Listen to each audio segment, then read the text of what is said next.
Last Sunday, a former commando turned barrister managed to do what no one else has in some 30 years. Keith Wolahan won a preselection against a sitting federal Liberal MP in Victoria. He beat former Cabinet Minister Kevin Andrews, even though Andrews had been backed by three Liberal Prime Ministers, Scott Morrison, Tony Abbott and John Howard. It wasn't even close.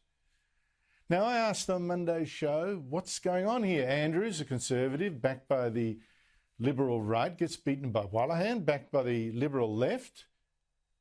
But a friend at a Liberal MP said to me, no, don't worry. Ken Wolahan is one of the good guys. Talk to him. And now I will. Keith Wolahan, thank you so much for your time. Congratulations on your win. How did you pull it off? Thank you very much for having me, Andrew. And I'm very grateful for the result last Sunday. What happened there was a celebration of Liberal Party democracy.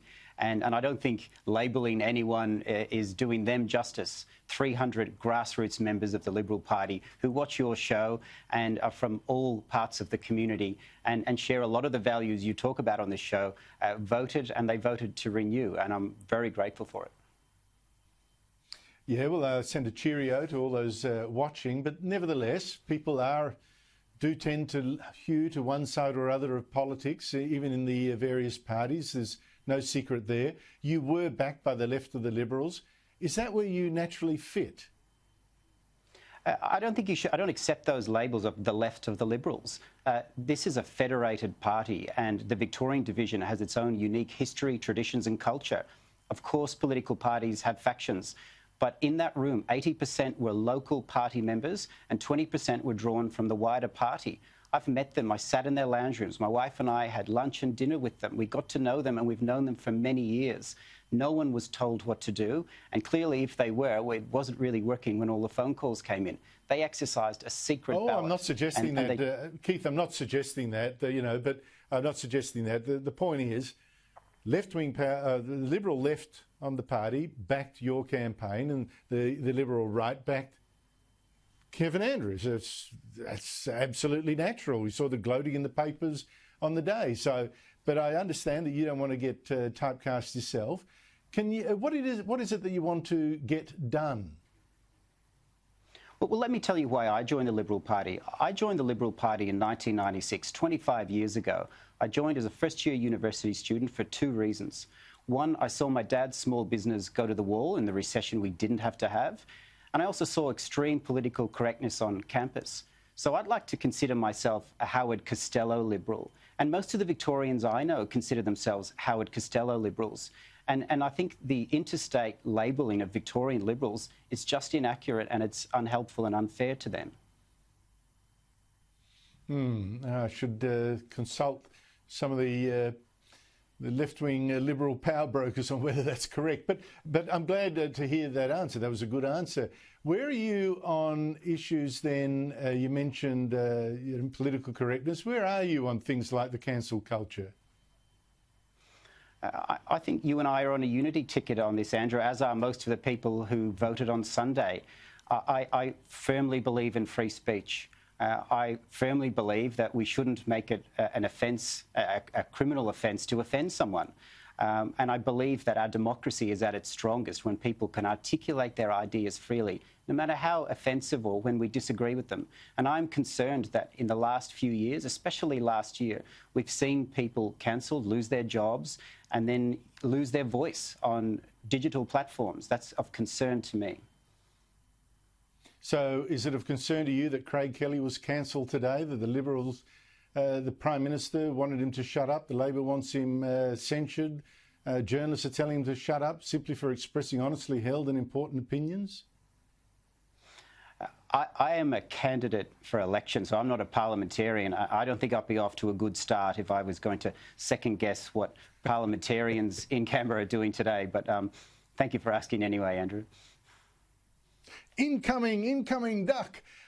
Speaking of all that, I went a couple of times to Afghanistan, also to Iraq. I had SAS soldiers guarding me. I was surprised, Keith, about how many in downtime, we were on the Hercules or something, had their noses in books, and I mean serious books quite often.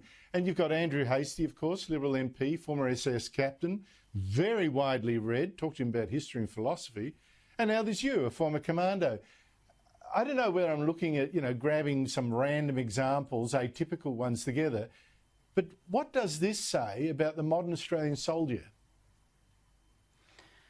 I know Andrew, and I really enjoy his writing. He's well read and he's got a fantastic pen, and I'm sure he'll keep doing that. And it's fantastic news that he was promoted to the ministry. I think it says a lot about the quality of our military and our special forces. Andrew was a troop commander and I was a platoon commander in commandos, and SAS and commandos are the two strongest divisions of special forces. In a way, the quality of the soldiers make officers look good because they are just some of the best that Australia has to offer, and they're selected from a wide variety of attributes, including their intelligence and their independence, and it was a privilege to serve with them overseas. Well, I must say, when I saw how professional the ones that I met were, I had to think that I had to be honest, the poem of Rudyard Kipling sprang to mind, about... it was Shakespeare, holding your manhood cheap. That's what I thought. 3 tours in Afghanistan you did. We've been there for 20 years. Have we done good there? I think we have.